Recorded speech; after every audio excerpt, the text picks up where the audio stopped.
இப்போ இந்த எஸ்ஐஆர் அப்படிங்கிறது வந்து எல்லாரும் பயங்கரமாக ஒரு பூச்சாண்டி மாதிரி கருதுனாங்க. உங்களுக்கு தெரியும் எஸ்ஐஆர் வந்துருச்சு அப்படின்னா தமிழ்நாட்டில் இருந்து சத்தம் போடாத கட்சியே கிடையாது. ஏடிஎம்கே கொஞ்சம் கன்ஃபியூஷன் ஆகி என்ன செய்யலாம்னு இருந்துச்சு. பிஜேபி மட்டும்தான் வந்து வழக்கம் போல் மைனாரிட்டியாக வந்து இல்லை ரொம்ப நல்லதுன்னு சொல்லிட்டு இருந்துச்சு.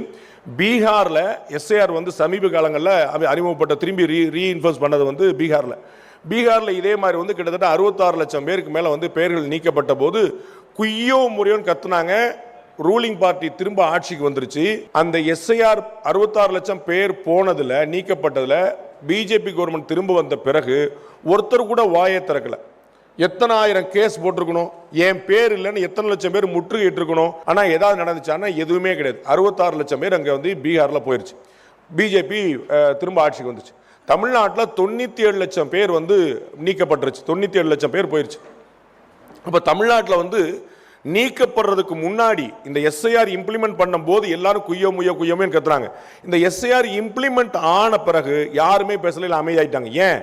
உள்ளதிலே அதிகமான பெயர்கள் வந்து குளத்தூர் தொகுதியிலும் சேப்பாக்கம் தொகுதியிலும் போயிருக்கு. அதிகமான பெயர்கள் எங்க நீக்கப்பட்டிருக்குன்னா குளத்தூர். இத்தனைக்கும் குளத்தூரும் சேப்பாக்கமும் தமிழ்நாட்டிலே சின்ன தொகுதிகளில் ஒண்ணு, ரொம்ப சின்ன தொகுதிகள். நீங்க வில்லிவாக்கத்துல ஸ்ரீபெரும்புதூர் பெரிய பெரிய தொகுதிகள் நிறைய இருக்கு. உள்ளதிலே சின்ன தொகுதியில இருக்கக்கூடிய 2 இடத்துல தான் வந்து டாப் 5 இருக்கு 2 தொகுதியிலுமே. அப்படி போயிருச்சு. அப்ப நான் வந்து கேட்டேன் நம்மகிட்ட கேள்வி கேட்கக்கூடிய சகோதரர்கள்ட்ட, எஸ்ஐஆர் வந்து ஒரு பெரிய ப்ராப்ளமா இருக்குது, ஆன்டி நேஷனல், ஆன்டி தமிழ்நாடு, தமிழர்களுக்கு விரோதமா இருக்குது. ஆனா நடத்துனது பூரா யாரு அப்படின்னு?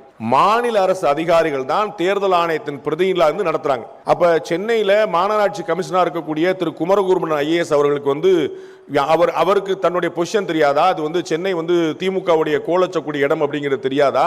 அப்ப குளத்தூர் தொகுதி வந்து யாருடைய தொகுதின்னு தெரியாதா? சேப்பாக்கம் தொகுதி யாருடைய தொகுதி தெரியாதா? அங்க வந்து யாரோ ஒருத்தர் வந்து பிஎல்ஓன்னு போட்டு யாரோ ஒருத்தர் பெயர் நீக்கிறதுக்கு அனுமதிச்சிருவாங்களா? அப்ப இல்லாத பெயர்கள் நீக்கப்படுது. இன்னைக்கு வரைக்கும் நீங்க பாத்தீங்கன்னா 97 லட்சம் பேர் நீக்கப்பட்டிருக்கு.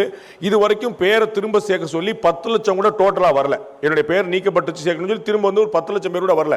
இதுலயே இடம் மாறினது, தடம் மாறினது, பெயர் மாறினது, ஊர் மாறினது, ஸ்பெல்லிங் மாறினது, இனிஷியல் மாறினது சொல்லிட்டு அதுதான் வந்து நிக்கிறதே தவிர 97 லட்சம் பேர்கள் நீக்கப்பட்டிருக்கு அப்படின்னா யார்கிட்டையும் பதட்டம் இல்லை, தெளிவா இருக்கிறாங்க. ஏன் அப்படின்னா நீக்கப்பட்ட பெயர்கள் ஒரிஜினலான விஷயங்களா இருக்குது.